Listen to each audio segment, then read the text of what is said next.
Hey everybody, welcome back to Jeff Also Cooks, where today we're taking a look at charcuterie because it is still the holidays for me. I recorded this on Christmas Eve, so I'm just a little bit stressed out, but hey, let's get this going.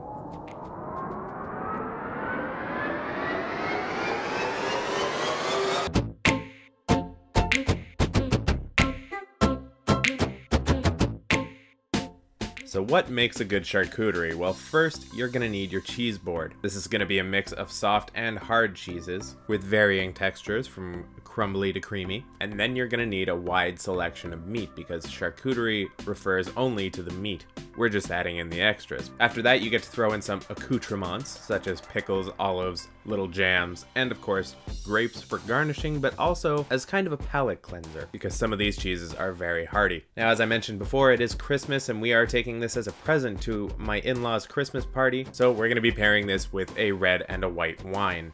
Moving on, let's take a look at the cheeses we got. We got a nice mild Gouda here. Gouda's always good. We got a Parmigiano Reggiano. It's a nice crumbly cheese.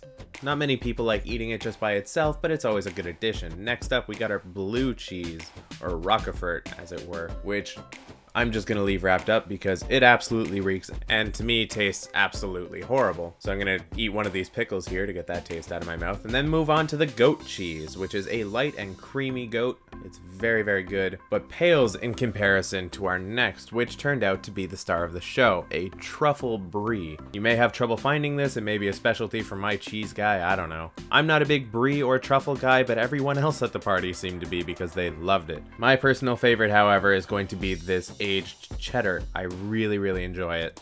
And I think it brings some nice crispness to your cheese board that is absolutely required.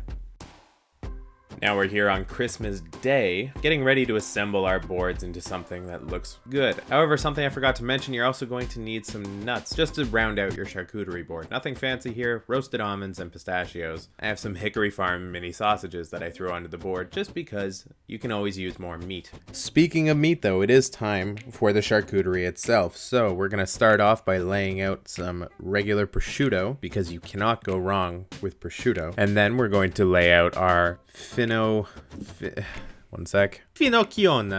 finocchione, which is a fennel seed based salami. Absolutely delicious. After that, we got some hot calabrese just to bring some spiciness to this board. Followed up immediately by some smoked ham, which I think sort of mellows it out, brings a nice sweetness to the board. You do want well-rounded flavors on this board. Following up with some serrano ham, which is nice and salty. Another prosciutto that the package says is from Round Pigs only, whatever that means. We got our local prosciutto, which turned out to taste the best. It was like dry, bacony goodness. I can't even describe it. And almost lastly, we have speck. Speck is just a good addition no matter what you're adding it to. Whether it be a sandwich or a board, speck is always just a welcome decision. Throw in some cognac and garlic pate in there, and you've got yourself a meat board that you can now garnish. Place your nuts wherever there's a hole. Throw in your little mini sausage, then add some jams and your grapes. Now there's no trick to making this look good. It's a massive pile of meat. It's always going to look good no matter what you do. But I mean, a couple little things you can do. Just make sure everything is spaced out evenly. Try and provide as much variety as possible between taste, texture, and color.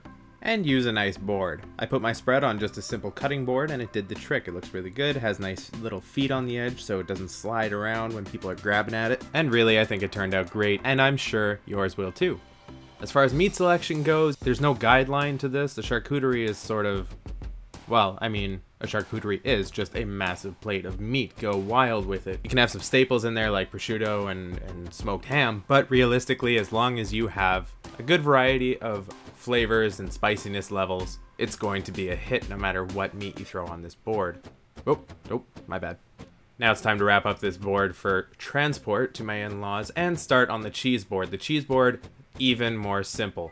You just unwrap your cheese, put it down, put the blue cheese and the ricotta into some ramekins and wrap them in plastic because blue cheese is very pungent and you don't want that rubbing off on the rest of your cheeses when it's wrapped for transport. Throw on a couple more grapes, again, just for color and as a palate cleanser, and you're good to go. Wrap it up and it's ready for transport.